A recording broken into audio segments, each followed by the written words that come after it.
to talk about how it's calculated, and that's important.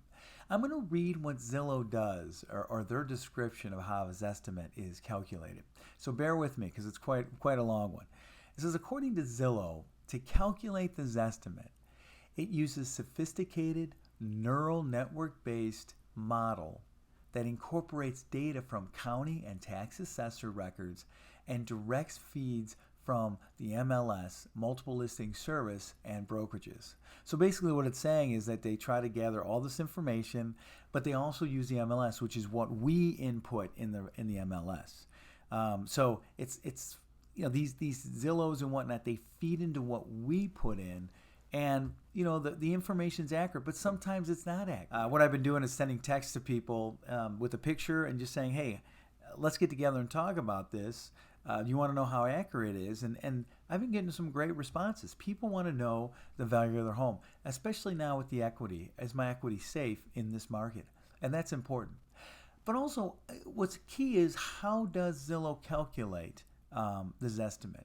They look at the home square footage, they look at the location, the number of bathrooms, the number of bedrooms, and other details that they comb from the MLS. They also look at the active listings, those properties that are still on the market, and they look at list price, description, and also comparables in that area and days on the market. So they're really trying to look at the details, but it's through this neural network-based model and not from a real estate agent.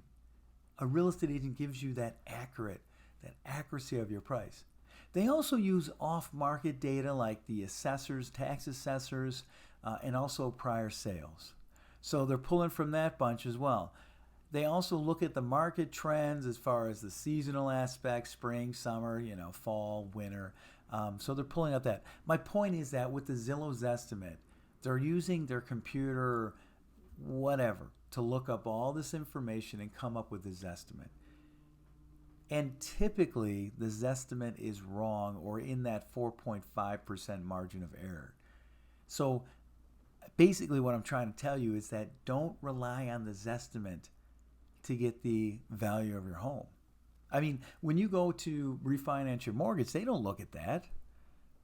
They go in and do a detailed appraisal. And that's what I do. I walk into people's houses, of course invited, and I go over the appraisal of their home. What is your home worth? For example, I just had a listing appointment where he has a home, but it's very sentimental, and he's thinking about tearing it down to have a builder come. And I explained to him where the market is right now. So if he was to decide to go with the builder, and not tear it down, he's going to lose $170,000. So once again, you need a realtor to come in to show you how much your property is worth. And a Zestimate, as far as being calculated, it's all done by a computer and not by a human. And even that, the Zestimate doesn't look at home improvements. It doesn't know what the home improvements are. So when you're looking at the Zestimate, it doesn't focus on the improvements. And then one final note about the Zestimate is that we as the consumers can go in and add detail to these houses, which changes that Zestimate. Zillow, they have 30 million visitors for 1 month.